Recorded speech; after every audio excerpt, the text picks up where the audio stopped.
अर्नब गोस्वामी एक बहुत बड़ी मुसीबत में है क्योंकि कोर्ट ने सम्मन जारी कर दिया है। यह खबरें आपकी स्क्रीन पर है।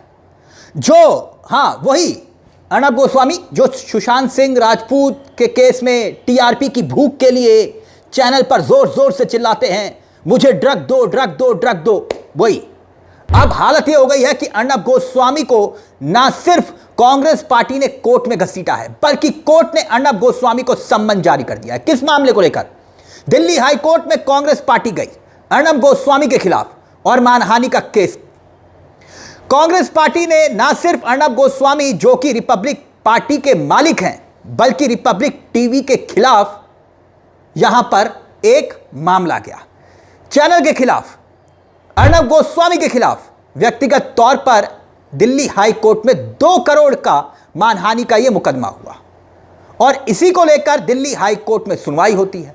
और दिल्ली हाई कोर्ट में अर्नब गोस्वामी को सुनवाई के दौरान कोई राहत नहीं दी और अब सम्मन जारी कर दिए हैं। आखिर यह कौन सा मामला था जिसको लेकर अर्नब गोस्वामी के खिलाफ कांग्रेस पार्टी खुलकर सामने आ गई और एक बहुत बड़ी मुसीबत में अर्नब गोस्वामी झूठी खबर चलाने के चक्कर में फंस गए। 2025 में याद होगा आपको, जब ऑपरेशन सिंदूर हुआ था, तब यह जानकारी निकल कर आई थी जो पाकिस्तान ने भारत के खिलाफ ड्रोन्स का इस्तेमाल किया था। वो ड्रोन्स तुर्की के थे, यानी कि टर्की में वो बने हुए थे। और तब पहली बार भारत को यह एहसास हुआ कि टर्की, जो कि भारत का कोई ऐसा दुश्मन देश नहीं है, लेकिन उसने भी भारत के खिलाफ इनडायरेक्ट वे में जंग में भारत के खिलाफ पाकिस्तान को अपने हथियार दिए, ड्रोन्स दिए। और तब टर्की के खिलाफ एक एंटी सेंटिमेंट्स पैदा हुए, सवाल खड़े हुए और अर्नब गोस्वामी ने अपने चैनल पर एक खबर चलाई। उसी दौरान खबर क्या थी? प्रोपोगेंडा टाइप का था जो चलाता है वो। कांग्रेस पार्टी का दफ्तर है तुर्की में और यह दावा किया अर्नब गोस्वामी ने। और अर्नब गोस्वामी ने जब खबर चलाई, बल्कि इसको लेकर खूब एजेंडा चलाया और कहा कि देश भारत के खिलाफ एक तरह पाकिस्तान की मदद कर रहा है, वो देश टर्की।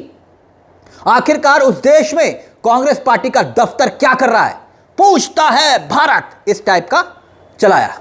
लेकिन आपको पता है क्या था? वो बिल्डिंग जो चैनल पर, अपने चैनल पर अर्नब गोस्वामी दिखा रहा था, वो कांग्रेस पार्टी का दफ्तर ही नहीं था। वो बिल्डिंग दरअसल थी ही नहीं कांग्रेस पार्टी की, वो एक नगर निगम का कन्वेंशन सेंटर था। इस्तांबुल नगर निगम बिल्डिंग थी वो। मतलब आप उसे यूं समझिए कि सरकारी बिल्डिंग है और अर्नब गोस्वामी ने उसकी फोटो दिखा दी, कहा कि देखो ये है कांग्रेस का असली चेहरा, और जनता को जो होता है एजेंडा टाइप का वो चलाया। और कांग्रेस पार्टी का दफ्तर एक ऐसे मुल्क में क्या कर रहा है जो भारत के खिलाफ है, उस पर सवाल खड़े किए थे इन्हीं अर्नब गोस्वामी ने कि भाई ये क्या है, क्यों है दफ्तर। और दरअसल फैक्ट चेक किया या नहीं किया, खबर चला दी। कोई दफ्तर है या नहीं है कांग्रेस पार्टी का, तो रिपब्लिकन टीवी ने इससे पल्ला झाड़ लिया। आप जानते हैं कैसे पल्ला झाड़ा? कहा कि नहीं ये हमारी कोई गलती नहीं है, ये तो एडिटोरियल मिस्टेक हो गई, बस बात खत्म करिए। मगर कांग्रेस पार्टी ने अर्नब गोस्वामी को इस मामले को लेकर कोर्ट में घसीट दिया और 2 करोड़ का मानहानि का केस कर दिया। अब ये एडिटोरियल गलती क्या होती है मैं आपको टेक्निकली भी समझाऊंगा। अब इस पूरे मामले में सुनवाई हुई तो दिल्ली हाई कोर्ट ने अर्नब गोस्वामी को अब सम्मन जारी किया है। कांग्रेस पार्टी की तरफ से वकील एडवोकेट मोहम्मद अली खान कोर्ट में पेश हुए थे और उन्होंने कहा कि मैं ये कहूंगा कि कंटेंट जो है ना, वो अभी तक मौजूद है और कांग्रेस पार्टी को डैमेज कर रहा है। और अभी भी जब अर्नब गोस्वामी उनके चैनल में ये मान लिया कि हाँ ये खबर झूठी चलाई थी हमने, उसके बावजूद लोग इस पर बात कर रहे हैं। भाई खबर आपने चला दी, अब सबको तो मालूम नहीं कि आपने गलत खबर चलाई है, अब उस पर चर्चा हो रही है। अब 19 तारीख को इस मामले पर फिर से सुनवाई होनी है। मतलब आप कह सकते हैं कि अर्नब गोस्वामी, उनके चैनल को कोई खास राहत नहीं मिली। पिछले साल मई में यह सब कुछ हुआ।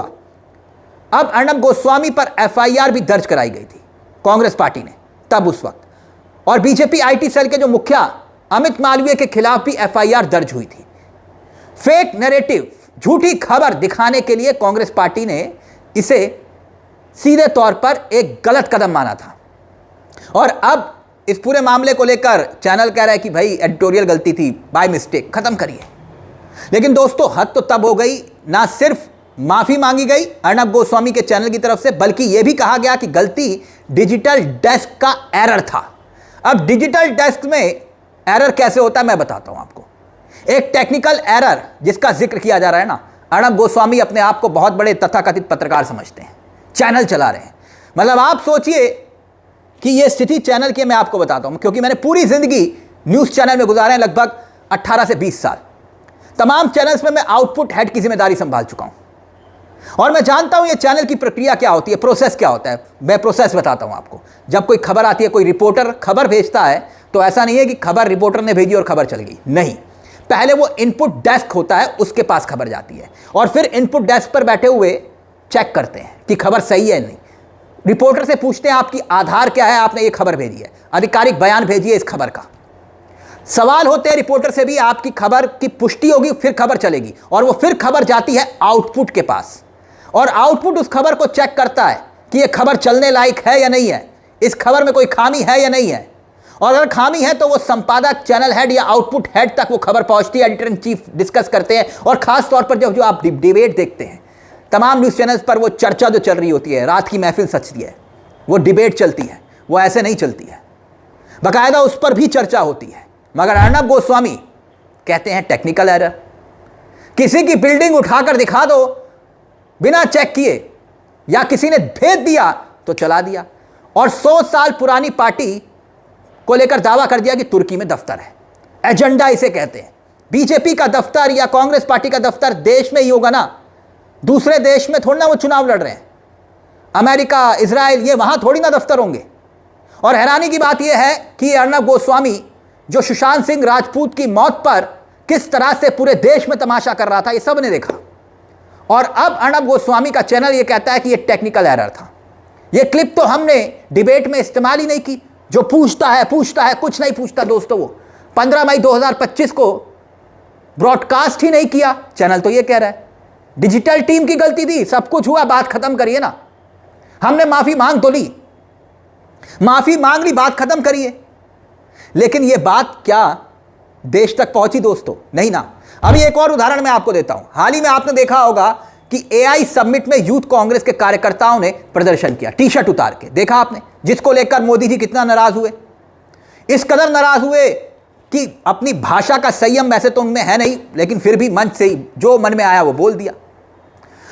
कोर्ट ने जमानत देते हुए, कोर्ट ने जानते क्या कहा? जज साहब ने कहा कि जो बातें बोली हैं वो पहुंची नहीं है लोगों तक, मैं इसलिए कह रहा हूं। जज साहब ने बोला कि ऐसा कुछ नहीं है कि भाई इन्होंने कोई एंटी नेशनल काम किया हो। जो धाराएं उन पर लगाई गई थी उन सबको जमानत मिल गई, यानी जो विरोध कर रहे थे उन सबको जमानत मिल गई। लेकिन यह खबर कितने न्यूज चैनल्स ने दिखाई, कितनों ने डिबेट की इस पर, जरा सोचिए जरा। और अब यहां जनाब जो है एजेंडा चलाते हैं कांग्रेस पार्टी के खिलाफ, और इस तरह की खबरें राहुल गांधी के खिलाफ, समाजवादी पार्टी के खिलाफ, अखिलेश यादव के खिलाफ, ममता बनर्जी के खिलाफ एजेंडे के रूप में चलती हैं, बिना क्रॉस चेक हुए, बिना फैक्ट चेक हुए। और उसी का एक उदाहरण यह खबर भी थी।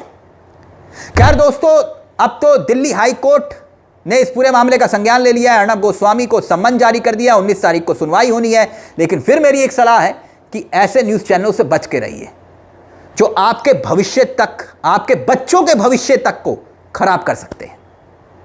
और कभी यकीन ना हो ना तो इन जनाब के न्यूज़ चैनल के एम्प्लॉयज से पूछ लेना वहाँ स्थिति क्या है, वो आपको पूरा सच बता देंगे। इस पूरे मुद्दे को लेकर अपनी राय हमें कमेंट बॉक्स में जरूर दीजिएगा।